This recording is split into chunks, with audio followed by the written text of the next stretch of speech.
अब भिखारी शाम को अपना पैसा इकट्ठा करके डिलीवरी बॉय से पिज्जा मंगाता है और बड़े मजे से पिज्जा खाने लगता है। तभी बगल में बैठा हुआ बच्चा चिंटू भानु से एक स्लाइस पिज्जा मांगता है, लेकिन भिखारी चिंटू को पिज्जा का एक भी पीस नहीं देता है। फिर अगले दिन भिखारी भगवान के सामने प्रार्थना करता है कि लोगों को मेहनत करने की शक्ति देना ताकि मैं उनसे भीख मांग सकूं। और फिर भानु अपने मुंह पर केवले जैसा काला रंग लगाकर भीख मांगने वाला काम करने के लिए तैयार हो जाता है। ये देखकर भानु का पड़ोसी चिढ़ जाता है और अपने बेटे रतन से कहता है, ये भिखारी तैयारी तो ऐसे कर रहा है जैसे कहीं ऑफिस में जा रहा हो, इसलिए बेटा तुम पढ़ाई में खूब मन लगाना ताकि इस भिखारी जैसा ना बनना पड़े। ये सुनकर भिखारी को गुस्सा आ जाता है और वो अपने पड़ोसी से कहता है, तुमने पूरी जिंदगी मेहनत करके मेरा क्या उखाड़ लिया, आखिर हो तो तुम एक भिखारी के ही पड़ोसी। इसके बाद भिखारी हर बार की तरह अपने भीख मांगने वाले अड्डे पर जाकर लेट जाता है। वहीं पास में काम कर रहे मजदूर भिखारी को देखकर कहते हैं, हमने इससे कई बार कहा है कि जब तेरे हाथ पैर ठीक ठाक हैं तो तू मेहनत करके पैसे क्यों नहीं कमाता, लेकिन उसके बस का तो काम करना ही नहीं है। इस पर भिखारी मजदूरों से कहता है, तुम लोग सुबह से इस चौराहे पर खड़े होकर काम की भीख मांगते हो, तब जाकर तुम्हें शाम को कुछ पैसे मिलते हैं और मैं उतना पैसा भीख मांगकर आसानी से कमा लेता हूँ, तो तुम ही बताओ कि किसका काम बेहतर है। इसके बाद रात को भिखारी और चिंटू थिएटर में फिल्म देखने के लिए जाते हैं, जहाँ भानु अपने पैसों से चिंटू को आइसक्रीम खिलाता है और कहता है, अगर तुम्हें मेरे साथ फिल्म देखनी है तो टिकट अपने पैसों से ही खरीदनी होगी। लेकिन चिंटू कहता है, मैं अपना पैसा मूवी देखने में वेस्ट नहीं करूंगा। तब भानु बोला, जब तुम छोटे थे तो मैंने तुम्हें कचरे के डिब्बे में से उठाया और तुम्हारी परवरिश की, अब जब तुम बड़े हो गए तो मुझे ही सही और गलत का पाठ बता रहे हो। यूं कहकर भानु अकेला ही थिएटर में फिल्म देखने के लिए चला जाता है और बेचारा चिंटू रात भर थिएटर के बाहर बैठा रहता है और रोते हुए भगवान से कहता है, मैं जब इतनी मेहनत करता हूँ तब मुझे जाकर कुछ पैसे मिलते हैं और भानु को कुछ देर ही भीख मांगने पर बहुत सारा पैसा मिल जाता है, इसीलिए भगवान कुछ ऐसा कर दो कि भानु को मेरे दाल चावल देखकर उसके मुंह में पानी आए। इसके बाद अगले दिन चिंटू के सोचने पर वैसा ही हो जाता है, क्योंकि आज भिखारी को केवल 1 रुपया ही मिला था। तब ये नजारा देखकर चिंटू बहुत खुश होता है और कहता है, भगवान मैंने आपसे बोला और आपने मेरी सुन ली। अब चिंटू भिखारी के पास जाकर कहता है, मैं दाल चावल लेने जा रहा हूँ, क्या तुम्हें दाल चावल चाहिए? लेकिन भिखारी कहता है, मैं और दाल चावल कभी नहीं खाऊंगा, चाहे भूखा ही रहूंगा। ये सुनकर चिंटू यहाँ से जाने लगता है। थोड़ी ही देर बाद चिंटू देखता है तो एक गाड़ी आकर भानु के पास रुकती है और उस गाड़ी में बैठा हुआ आदमी भिखारी से कहता है, आज हम कई भूखे लोगों को फ्री में खाना खिला रहे हैं। तब भिखारी उससे पूछता है, खाने में पिज्जा है क्या? तब गाड़ी वाला कहता है, हमारे खाने में पिज्जा से बेहतर बेहतर चीजें हैं, इसलिए तुम हमारे साथ चलो, हम तुम्हें बढ़िया खाना खिलाएंगे। और भिखारी भी गाड़ी वाले के साथ गाड़ी में बैठकर खाना खाने के लिए चला जाता है और यहाँ बेचारा चिंटू इतना सा मुंह लेकर देखता रहता है। अब खाने वाली जगह पर पहुंचकर भिखारी देखता है तो सामने एक बहुत बड़ा महल बना हुआ था, लेकिन सभी भिखारियों को महल से दूर गार्डन में खाना खिलाया जा रहा था। तब भानु मन में सोचता है, काश ऐसे आलीशान महल में रहने का नसीब मुझे भी मिल जाए। इसके बाद सभी भिखारी भरपेट खाना खाते हैं और यहाँ से जाने लगते हैं, लेकिन भानु भिखारी यहाँ से जाने की वजह आलीशान महल में घुस जाता है,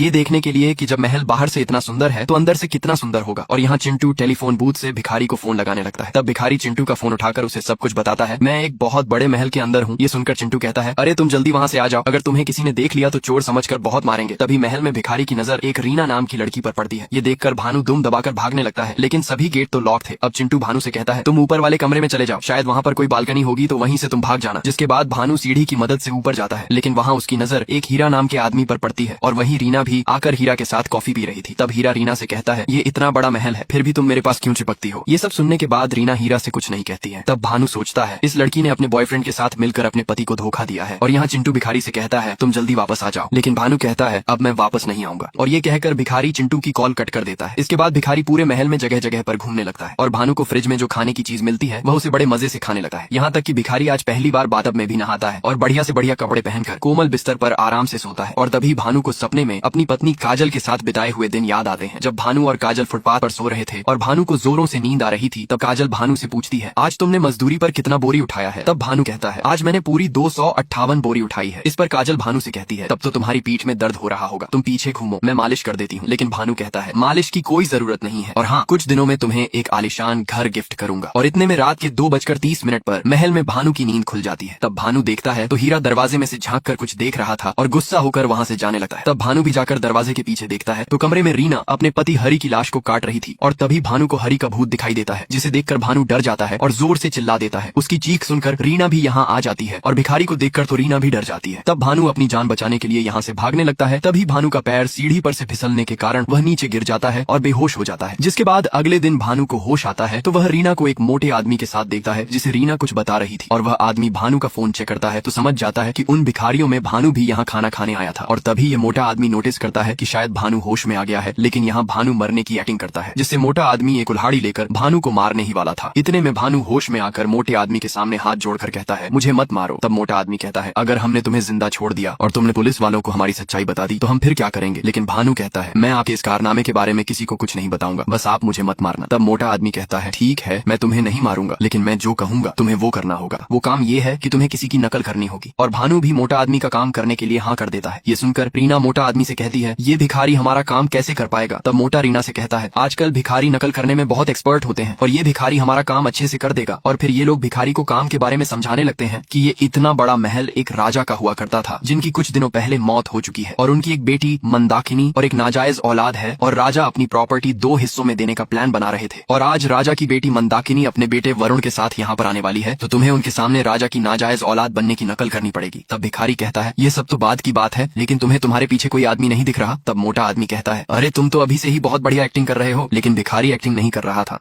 क्योंकि उसे असल में हरि का भूत दिखाई दे रहा था। इसके बाद मोटा आदमी और रीना भानु के बाल वगैरह काट के उसे भिखारी से एक अच्छा आदमी बना देते हैं, लेकिन भिखारी के गले में लटके हुए काले धागे को भानु किसी को हाथ भी नहीं लगाने देता है। अब कुछ देर बाद मंदाकिनी अपने बेटे वरुण के साथ यहाँ पर आ जाती है और भिखारी को समझाने के लिए रीना ने भानु के कान में एक छोटा सा एयरफोन लगा दिया था ताकि उसे रीना बता सके कि तुम्हें क्या क्या बोलना है। अब मंदाकिनी भिखारी से कहती है, अगर तुम मेरे पिताजी की नाजायज औलाद हो तो तुमने अपने बचपन में 4 पासपोर्ट साइज फोटो बनवाई थी, तो बताओ इनमें से तुम्हारी असली फोटो कौन सी है? तभी हरि का भूत आकर कहता है, ये वाली फोटो मेरे बचपन की है। इसके बाद भिखारी हरि की बताई हुई सही फोटो पर उंगली रख देता है। फिर मंदाकिनी वरुण से कहती है, ठीक है बेटा, तुम पेपर्स पर साइन कर दो। दूसरी तरफ हरि का भूत पागलों की तरह चिल्ला रहा था, ये लोग तुझे पागल बना रहे हैं, पेपर पर साइन मत कर। लेकिन वरुण पेपर पर साइन कर देता है और फिर हरि खुद भिखारी से कहता है, तुम इन लोगों का साथ कैसे दे सकते हो? लेकिन भिखारी हरि की बातों पर ध्यान नहीं देता है। फिर हरि अपने साथ जो हुआ वो भानु को बताने लगा है, इन लोगों ने मुझे पैसों का लालच देकर इस महल में ले आए और मेरा भी तुम्हारे जैसा मेकअप करके एक्टिंग करने लायक बना दिया। और जब मुझे इन लोगों के काम के बारे में पता चला तो मैंने ज्यादा पैसों की मांग की, जिससे इन लोगों ने मुझे उसी रात खत्म कर दिया। ये सुनकर भिखारी घबरा जाता है और मंदाकिनी के सामने कहता है, मैं तो एक मामूली सा भिखारी हूँ, लेकिन इन लोगों ने मुझे पकड़कर राजा की नाजायज औलाद बना दिया। तब मंदाकिनी को बहुत ज्यादा गुस्सा आता है और वो भानु को चप्पलों से पीटने लगती है और रीना से कहती है, अच्छा हुआ कि इसमें सभी लोगों के सामने मुंह नहीं खोला। तब भिखारी को पता चलता है कि मंदाकिनी ही रीना की माँ है और ये सभी लोग मिले हैं। इसके बाद मोटा आदमी भिखारी से कहता है, यहाँ तो तूने मुंह खोल दिया और अब जो असल में इस प्रॉपर्टी के वारिस हैं वो आने वाले हैं। अगर तूने उनके सामने मुंह खोला तो अपनी जान से चला जाएगा। इसके बाद रात को राजा के सभी वारिस इकट्ठे होते हैं। अब मोटा आदमी कहता है कि राजा ने अपनी प्रॉपर्टी में से 10 लाख रुद्र को और 12 लाख कुबेर को और बाकी की बची हुई 299 करोड़ की प्रॉपर्टी अपनी नाजायज औलाद को देने के लिए लिखा है। ये सुनकर राजा के वारिस भिखारी को बाहर निकालकर मोटे आदमी से कहते हैं, राजा अपनी नाजायज औलाद को इतनी ज्यादा प्रॉपर्टी कैसे दे सकते हैं? तो मोटा आदमी कहता है, इसके बारे में मुझे कुछ नहीं पता, अगर आप लोग मेरे साथ बहस करेंगे तो मैं पुलिस को बुला दूंगा। जिसके बाद मोटा आदमी भिखारी को साइड में ले जाकर काम हो जाने के बाद उसका गला दबोच कर मारने ही वाला था। इतने में भिखारी बगल में डले हुए गमले को लेकर मोटे आदमी के सिर में दे मारता है और यहाँ से भागने लगता है और भागकर एक कमरे में घुसकर अंदर से गेट बंद कर लेता है। लेकिन कमरे में भानु एक वसंत नाम के अंधे आदमी से टकरा जाता है जो कि अंधे होने की एक्टिंग कर रहा था। तब बाहर से मोटा आदमी कहता है, जो भी भिखारी को मारेगा उसे 15% एक्स्ट्रा मिलेगा। ये सुनकर वसंत अपने कपड़े फाड़कर गुस्से से भिखारी को मारने के लिए उसके पीछे पड़ जाता है और फिर वसंत भिखारी को पकड़कर उसे मारने ही वाला था, लेकिन सभी लोग आकर वसंत को पीछे खींच लेते हैं और कहते हैं, अब जो भी भिखारी को मारेगा उसे पूरी प्रॉपर्टी दी जाएगी। ये सुनकर तो सभी लोग भिखारी की जान के दुश्मन बन जाते हैं और यहाँ केवल हरि ही है जो भिखारी को बार बार बचा रहा है। दूसरी तरफ वरुण मोटे आदमी का गला पकड़कर कहता है, अरे लालची आदमी, तू हमें धोखा दे रहा था। तब मोटा आदमी वरुण से माफी मांगता है और उसके साथ भिखारी को मारने के लिए तैयार हो जाता है। वहीं भिखारी छुपते हुए एक वासु नाम की लड़की के कमरे में चला जाता है। वासु मन की सच्ची और अच्छी लड़की है। भिखारी वासु से कहता है, प्लीज मुझे इन लोगों से बचा लो, ये लोग 15% के पीछे मेरी जान के दुश्मन बन चुके हैं। तब वासु कहती है, पहले तुम मुझे कोई ऐसी बात बताओ जिसका तुम्हें अफसोस हुआ हो, तभी मैं तुम्हारी मदद करूंगी। जिसके बाद भिखारी बताता है, बचपन में जब मैं छोटा था तो मेरे माँ बाप की डेथ हो चुकी थी और फिर मेरी मुलाकात एक काजल नाम की लड़की से होती है और हम लोग एक साथ ही पले बड़े हुए थे, जिससे हमें एक दूसरे से प्यार हो गया और हमने शादी कर ली। यहाँ तक कि हमें एक बच्चा भी हुआ था, लेकिन किसी बीमारी के चलते काजल की डेथ हो गई। इसलिए मैंने अपने बेटे चिंटू को अभी तक बता रखा है कि तुम्हारे माँ बाप नहीं है, ताकि मैं मर जाऊं तो चिंटू को कभी अफसोस ना हो। लेकिन अब मैं चाहता हूँ कि मरने से पहले मैं चिंटू को बता दूं कि मैं ही तुम्हारा असली बाप भानु हूँ। ये सुनकर वासु थोड़ी भावुक हो जाती है और भिखारी की हेल्प करने के लिए उसे एक प्लान बताने लगती है।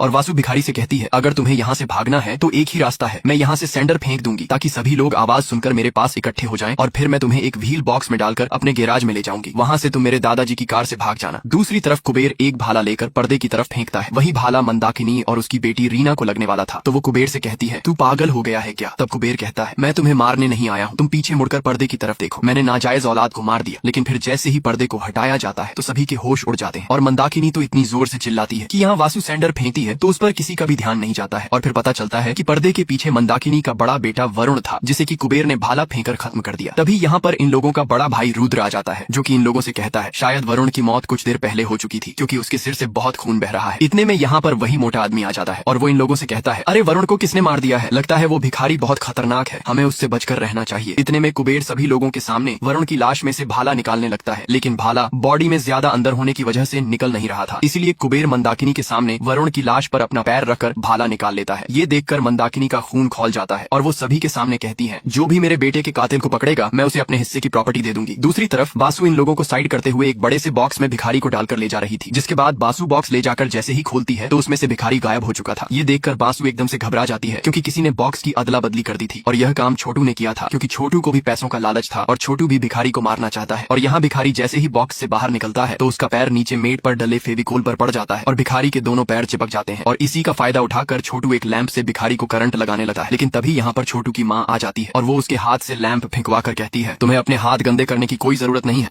क्योंकि इन लोगों को लग रहा था कि भिखारी ने ही वरुण को मारा है और भिखारी बहुत खतरनाक है, इसलिए सभी लोग भिखारी से डर रहे थे। जिसके बाद भिखारी के पैर में फेविक्विक वाली मेट चिपके होने की वजह से वो उछल उछल कर कमरे से बाहर निकल जाता है, लेकिन पीछे से प्रिया एक मूर्ति लेकर भिखारी के सिर में मार देती है, जिससे भिखारी नीचे गिर पड़ता है और प्रिया भिखारी के पास जाकर उसे मारने लगती है। ये देखकर छोटू की माँ सोचती है कि अगर प्रिया ने भिखारी को मार दिया तो सारी प्रॉपर्टी प्रिया को ही मिल जाएगी। जिसके बाद छोटू की माँ एक पास वाली मूर्ति के हाथों में से भाला निकालने लगती है, लेकिन वो भाला छोटू की माँ से निकल नहीं रहा था। ये देख प्रिया भी भाला निकालने जाती है तो प्रिया बिल्कुल भाला की नोक के सामने खड़ी हो जाती है। इसी का फायदा उठाकर छोटू की माँ प्रिया की कमर में जोर से लात मारती है, जिससे वो भाला प्रिया को लग जाता है और वहीं प्रिया का खेल खत्म हो जाता है। ये नजारा देखकर भिखारी घबरा जाता है, जिसके बाद भिखारी ये सब देखकर यहाँ से भागने लगता है, लेकिन सामने तो राधा और उसका पति सुनील खड़ा था। तब भानु बिना डरे हुए भागने की कोशिश करता है तो भिखारी राधा के दुपट्टे से लटक जाता है, लेकिन दुपट्टा छूटने की वजह से भिखारी नीचे पूल में गिर जाता है। तो ये देखकर जेसन, जो लड़की के भेस में था, वो भी पूल में भिखारी को मारने के लिए कूद जाता है और दोनों की पानी में मगरमच्छ की तरह लड़ाई होने लगती है। लेकिन कैसे भी करके भानु पानी से बाहर आ जाता है, पर भानु के सामने बासु का भाई विक्रम आ जाता है। लेकिन यहाँ बासु आकर विक्रम के सिर पर एक गमले से हमला कर देती है और भिखारी को यहाँ से भगाकर गैराज में ले जाती है। वहाँ बासु भिखारी से कहती है कि आओ जल्दी से कार में बैठ जाओ, लेकिन भानु कार में बैठने से मना कर देता है और बासु से कहता है कि तुम मुझे इस कार की सच्चाई बताओ, मैंने इस कार को कहीं देखा है। तब बासु कहती है, हाँ, एक रात में और मेरा भाई विक्रम कार चला रहे थे और ज्यादा ड्रिंक करने की वजह से हम लोगों ने फुटपाथ पर किसी अनजान भिखारी को कुचल दिया था। अब भिखारी बासु से कहता है, उस रात तुम लोगों ने ही मेरी पत्नी रीना और बेटे चिंटू के ऊपर कार चढ़ाई थी, लेकिन मैंने अपने बेटे चिंटू को तो बचा लिया था, लेकिन मेरी पत्नी रीना नहीं रही। भिखारी की ये बात सुनकर बासु को बहुत दुख होता है, लेकिन इतने में गैराज में सभी लोग भिखारी को मारने के लिए आ जाते हैं और उसकी जान के दुश्मन बन जाते हैं। भिखारी उन लोगों से बचता रहता है, लेकिन आखिरी में सभी लोग भिखारी को मार देते हैं और चिल्लाने लगते हैं, मैंने भिखारी को मारा है तो मुझे ही सारी प्रॉपर्टी मिलेगी। तब इन लोगों के पास राजा के एक दोस्त आते हैं, जो इन लोगों से कहते हैं, मैंने तुम्हारी सारी काली करतूतें देख ली हैं, क्योंकि मैंने इस महल में हिडन सीसीटीवी कैमरा लगाए हुए थे और मोटा आदमी तो तुम्हारे परिवार का हिस्सा नहीं है, तो इसे यहाँ से भगाओ। तब मोटा आदमी कहता है, देखिए अंकल जी, मुझसे मत उलझो, क्योंकि जब हम इतने लोगों को मार सकते हैं तो आपको मारना कौन सी बड़ी बात है। ये सुनकर अंकल जी एक पुराने जमाने की राइफल निकालकर मोटे आदमी का खेल खत्म कर देते हैं और फिर अंकल जी भिखारी को इस महल के डॉग कंट्रोल करने वाली बांसुरी दे देते हैं, जो कि राजा की थी, जिससे भिखारी बांसुरी बजाकर डॉग से सभी राजा के बेटों को मरवा देता है और वापस चिंटू के पास चला जाता है। इसी के साथ ये मूवी यहीं खत्म हो जाती है।